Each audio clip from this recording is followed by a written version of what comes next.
السلام عليكم ورحمة الله وبركاته. إن الحمد لله نحمده ونستعينه ونستغفره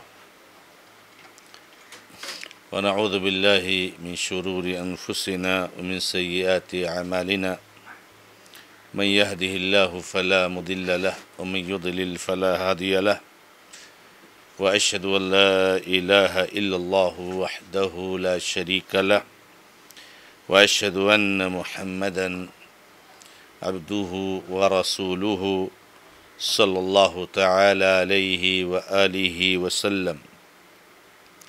أعوذ بالله من الشيطان الرجيم. بسم الله الرحمن الرحيم. وإذ أخذنا ميثاقكم لا تسفكون دماءكم ولا تخرجون أنفسكم من دياركم ثم أقررتم وأنتم تشهدون.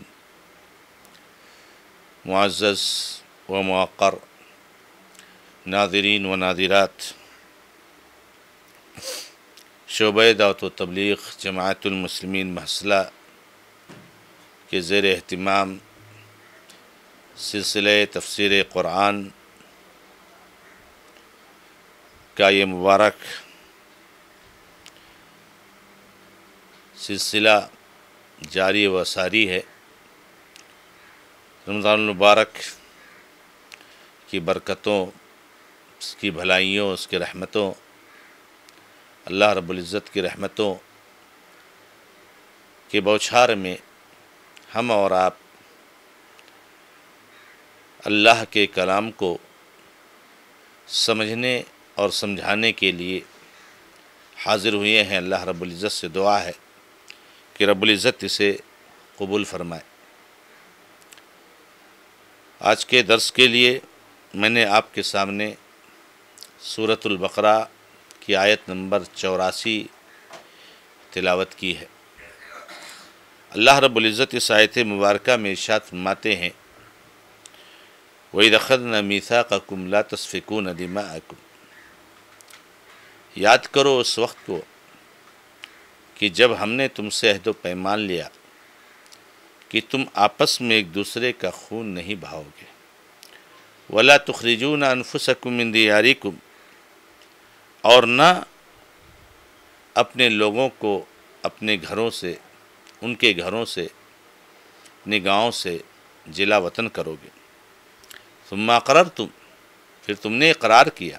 وَأَنْتُمْ تَشْهَدُونَ، اور تم اس کی گواہی دیتے ہو.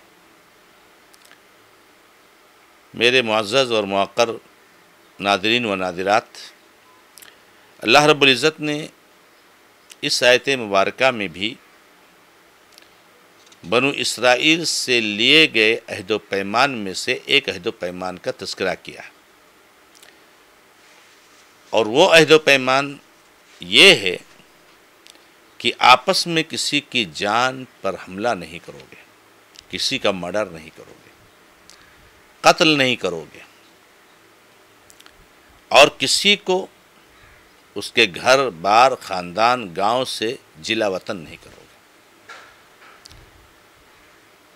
اور اس کا وہ اقرار کر رہے ہیں. اللہ رب العزت نے اس کا تذکرہ کیا اور خود اس کے وہ گواہ بھی ہیں. میرے بھائیوں، قتل، غارت گری، کسی کی جان پر حملہ کرنا، اس کا عہد و پیمان اللہ رب العزت نے ہر کسی سے لیا. بنو اسرائیل سے بھی لیا، بنو اسرائیل کے بعد امت محمدیہ سے بھی لیا، اور اس سے پہلے بھی لیا.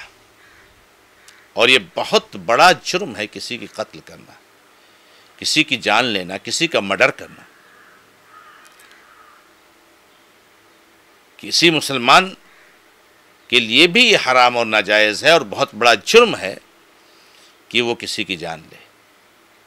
اور اللہ تعالیٰ نے یہاں پر بنو اسرائیل کے عہد و پیمان کا تذکرہ کیا ہے، لیکن اس عہد و پیمان کے تذکرہ سے امت محمدیہ کو اللہ رب العزت یاد دہانی کرا رہا ہے کہ تم سے بھی یہ عہد و پیمان ہے. ان لوگوں سے عہد و پیمان لیا تھا، وہ لوگ اس کو پورا نہیں کیے. دیکھو تم اس عہد و پیمان کو نہیں توڑنا. اور شریعت اسلامیہ نے تو اس میں بڑی سختی کی. اللہ تعالیٰ نے فرمایا من اجل ذالک کتبنا علی بنی اسرائیل انہ من قتل نفسا بغیر نفس فساد فی الارض فکانما قتل الناس جمیعا، ایک آدمی کا کوئی ناحق مرڈر کر دے تو یہ اتنا بڑا گناہ ہے، اتنا بڑا گناہ ہے کہ جیسے کہ آپ نے ساری انسانیت کا قتل کر دیا۔ ساری انسانیت آدم علیہ السلام سے لے کر کے قیامت کی صبح تک پیدا ہونے والا ہر شخص انسان، ان سب کو مرڈر کر دینے کے برابر ہے ایک آدمی کا مرڈر کرنا۔ اور اگر جس کو آپ نے مرڈر کیا ہے وہ مومن ہے تو نبی علیہ السلام نے فرمایا لَزَوَالُ الدُّنْيَا أَهْوَنُ عِنْدَ اللَّهِ مِنْ قَتْلِ رَجُلٍ مُسْلِمٍ، دنیا برباد ہو جائے، دنیا مٹ جائے، دنیا ختم ہو جائے، یہ اللہ کے لیے زیادہ آسان ہے کہ کوئی مسلمان کا قتل ہو۔ اور اتنا بڑا جرم قرار دیا ہے کہ اللہ کے نبی علیہ السلام فرماتے ہیں کہ سب سے پہلا جو مرڈر ہوا وہ آدم علیہ السلام کے بیٹے قابیل نے کیا تھا۔ قابیل نے اپنے بھائی حابیل کا قتل کیا تھا۔ اللہ کے نبی صلی اللہ علیہ وسلم فرماتے ہیں کہ کوئی بھی مرڈر دنیا میں ہوتا ہے، کوئی بھی قتل دنیا میں ہوتا ہے تو اس قتل کے گناہ کا ایک حصہ اس قابیل کے اوپر جاتا ہے جس نے اس کی شروعات کی۔ اتنا بڑا جرم، اتنا بڑا جرم ہے۔ تو میرے بھائیو، اللہ رب العزت نے ہم سے بھی عہد و پیمان لیا ہے کہ ہم آپس میں ایک دوسرے کو قتل نہیں کریں گے، اور یہ قتل کا جرم یہ عام ہے، ایک غیر مسلم کو قتل کرنا بھی جرم ہے اور ایک مسلمان کو بھی قتل کرنا جرم ہے۔ اللہ کے نبی محمد رسول اللہ صلی اللہ علیہ وسلم فرماتے ہیں من قتل ذی معاہد لم یرح رائحۃ الجنہ، جو کسی عہد و پیمان والے نے ایک غیر مسلم کے ساتھ جو رہتے ہیں ہم آپس میں صلح شانتی کے ساتھ، امن و شانتی کے ساتھ، اگر ان میں سے کسی کو ہم نے قتل کر دیا تو وہ آدمی جنت کی خوشبو نہیں پائے گا۔ تو ایسا نہیں کہ صرف مسلمان کو قتل کرنا جرم ہے، غیر مسلم کو بھی قتل کرنا جرم ہے۔ تو ایک عہد و پیمان اللہ تعالیٰ نے ان سے یہ لیا تھا، اور یہ انسان کا بنیادی حق ہے۔ ہر کسی کو جینے کا حق ہے، امیر ہو، غریب ہو، کالا ہو، گورا ہو، مریض ہو، صحت مند ہو، مرد ہو، عورت ہو، چھوٹا ہو، بڑا ہو، ہر کسی کو جینے کا حق ہے۔ کسی کی زندگی لینے کا، چھیننے کا آپ کو حق نہیں۔ یہ بنیادی انسان کا حق ہے۔ اسی لیے انسان کو اپنی زندگی کی حفاظت کے لیے ہر طرح سے ترغیب دلائی گئی اور ابھارا گیا ہے کہ آپ اپنی زندگی کی حفاظت کرو، نہ تو خود کوئی ایسا کام کرو، کچھ ایسی چیزیں کھاؤ جس سے آپ کی زندگی ختم ہو جائے، اور نہ تو جو ہے کسی کو آپ کی جان پر حملہ کرنے دو۔ کوئی آپ کی جان پر حملہ کرے تو اس کا مقابلہ کرو۔ یہاں تو فرمایا کہ اگر اپنی زندگی کی حفاظت میں آپ قتل کر دیے جاتے ہیں تو آپ شہید کہلائیں گے۔ تو کہنے کا مطلب یہ ہے میرے بھائیوں کہ یہ اللہ رب العزت کا عہد و پیمان ہے۔ اور دوسرا عہد و پیمان یہ لیا کہ اپنے لوگوں کو ان کے گھروں سے جلا وطن نہیں کرو گے۔ ظاہر سی بات ہے، کسی کا گھر ہے، خاندان ہے، اس کی ملکیت ہے، پراپرٹی ہے، جائیداد ہے، کسی کو حق نہیں ہے کہ اس کی پراپرٹی سے، اس کے گھر سے، اس کے خاندان سے، اس کے گاؤں سے بے دخل کرے، کسی کو حق نہیں۔ اس لیے گھر بھی انسان کا بنیادی حق ہے۔ تو اللہ رب العزت نے ان یہودیوں کو، بنو اسرائیل کو یہ یاد دلایا، یاد کرو اس عہد و پیمان کو، یاد کرو اس عہد و پیمان کو کہ ہم نے تم سے عہد لیا کہ تم آپس میں ایک دوسرے کو قتل نہیں کرو گے۔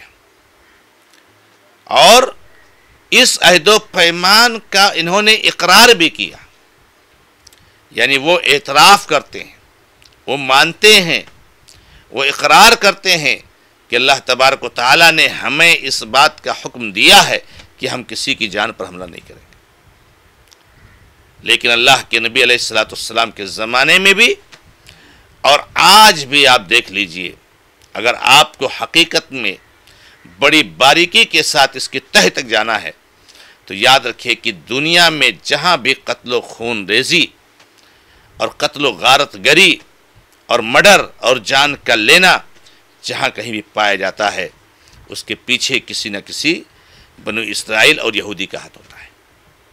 اللہ تعالیٰ نے ان سے عہد و پیمان لیا تھا، پوری دنیا میں فساد کا مرکز اور پوری دنیا میں فساد کی جڑ یہ یہود ہے، ان سے عہد و پیمان لیا گیا تھا۔ تو اللہ تعالیٰ نے کہا تم نے اقرار کیا اور تم اس کے گواہ ہو، تم اس کے گواہ ہو۔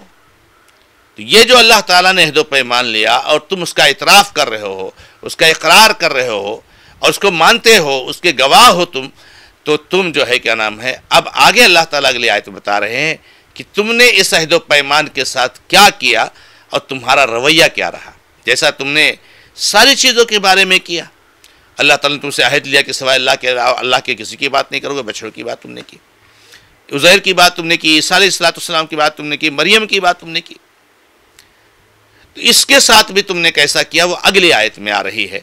اللہ رب العزت سے دعا ہے کہ رب العزت ہمیں اور آپ کو اس مبارک مہینے میں قرآن کو سمجھنے اور اس پر تدبر کرنے کی توفیق عطا فرمائے۔ ھذا ما عندی واللہ تعالی عالم والحمد للہ رب العالمین وصلی اللہ علی محمد وسلم تسلیما کثیرا والسلام علیکم ورحمۃ اللہ وبرکاتہ۔